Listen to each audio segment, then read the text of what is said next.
নমস্কার, গ্রাম বাংলার রান্নাঘরে আপনাদের সকলকে স্বাগত জানাই। আজকের রেসিপি পাটিসাপটা।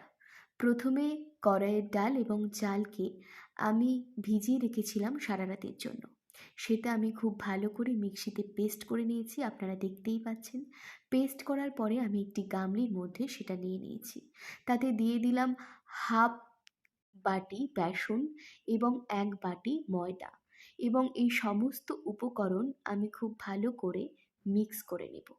মিক্স করার সময় আপনারা যেই জলটা ব্যবহার করবেন সেটা অবশ্যই হালকা গরম জল হতে হবে।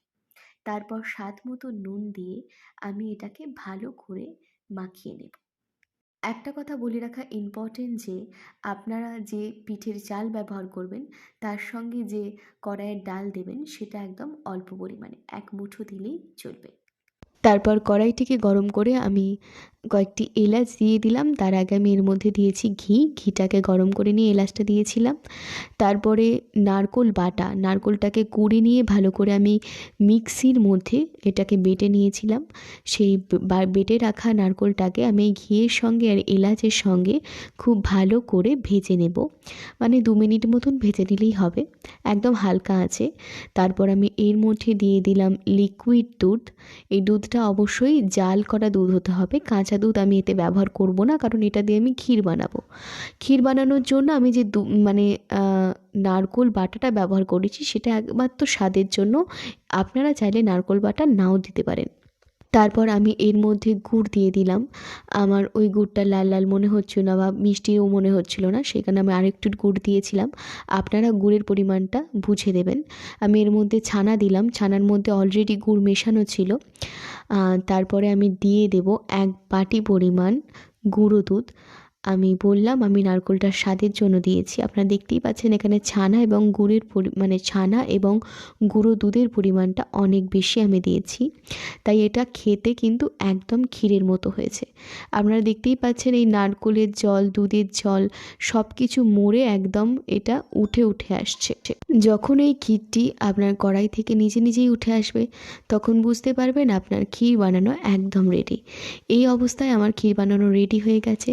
এখানে আমি 1 চামচ মতন ঘি দিয়ে এই ক্ষীরটাকে নামিয়ে নেব। পাটিসাপটার জন্য আমার পুরটা একদম রেডি।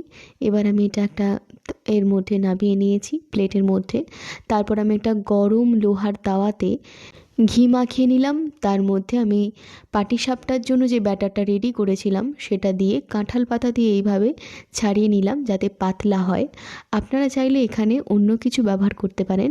আমার কাঁঠাল পাতাটা বেশি সুবিধা হয়, তাই আমি কাঁঠাল পাতা দিয়েই এই পাটিসাপটার পিঠাটাকে পাতলা করে নেব।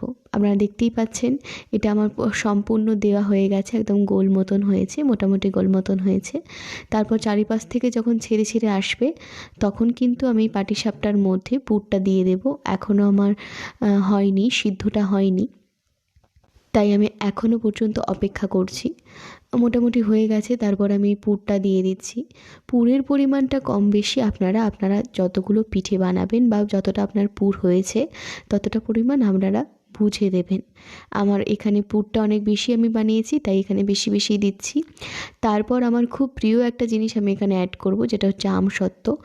আমসত্ত্বটা দিলে আমার বেশ পাটিসাপটার মধ্যে খুব ভালো লাগে। আপনারা চাইলে আমসত্ত্বর পরিবর্তে কাজু বা কিশমিশও দিতে পারেন বা নাও দিতে পারেন।